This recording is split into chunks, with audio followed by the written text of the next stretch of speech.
1925 Pullman sleeper, Glenn Nevis, and digging and construction. And this is our 1914 Parlor Club car on the Santa Fe Railroad, built as an all-wood rear end observation cafe car. Overnight in the I think first half of the 40s, this ran the Houston and Galveston to Chicago Ranger, the Santa Fe operator. So pretty lucky to have it, but yeah. It's such a big country. You know, I think you wanted to move more people and more items per trip. Yeah, so it has such huge equipment. Yeah, no, it's brilliant. June or July, I think we poured this section. Okay. And it was like a, 1 a.m. start. Yeah, had to be, I guess. Yeah. But yeah, this is where that big roof is going Yeah. to come. And the train that's parked over here now just pulled in this morning. And they've been doing so much construction back here. Yeah. It's probably ripe for mosquitoes. One American Locomotive Company, RSD1, and just a lot of corrosive materials. Yeah, of course there is, yeah. And yeah. kind of getting sandblasted by everything you unload all the time. And even with all the wind we get here, you can see little pieces that have gotten blown off. We're hoping to move soon. Now that the weather isn't rainy, maybe we can work on it. Yeah. We just gotta check all the oil and grease and make sure it's ready to the roll. axles were okay. Yeah. Yards. Yeah. These are great. These things, aren't they? I've seen a couple of these before. They are. It's one of my favorites. What an amazing looking thing.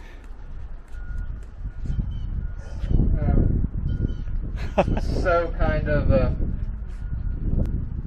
I don't know, it's interesting because if you look at Europe today, electric, United States, even in the late 1800s, a lot of electric locomotives. I don't know, they may have, I have to go back and read, I think they retired them because they changed the electrical system, but I could be totally wrong. Depression and the rise of the automobile that kind of inspired the tinkering with new. So here we are in Frisco. And you're welcome to go to the other side of it, walk the length of it and all that good stuff. But yeah, we've got number 4018, one of the 8 remaining American Locomotive Company. Start unloading later.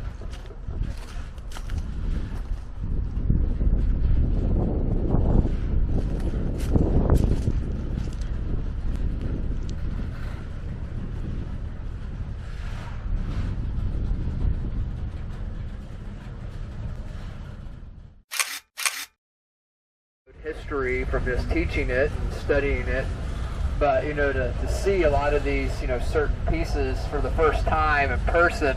I remember seeing this and our other big 484 over here. Was just like being kind of like wow, blown away by including those big gas turbines. And we've got one of the 13 Centennials that are left. Oh, there's 13 left. Okay.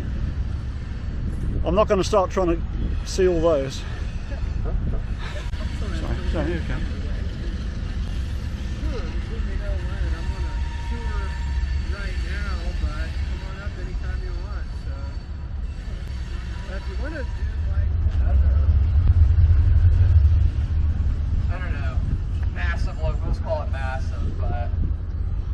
Personally, this was my introduction to the whole thing.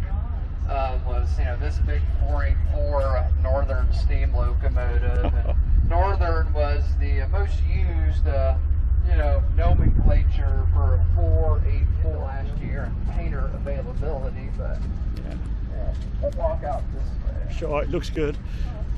Another one. This is nice.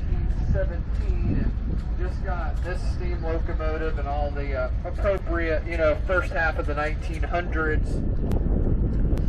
I mean, I don't know. Everybody, has their steam locomotive in the state of Texas too, and they had never replaced it just because. Why not? I guess they just kept running it, and they eventually. Because it was, I think, footed, the bell was footed by all 7 railroads that ran out of the station in Dallas, and they finally agreed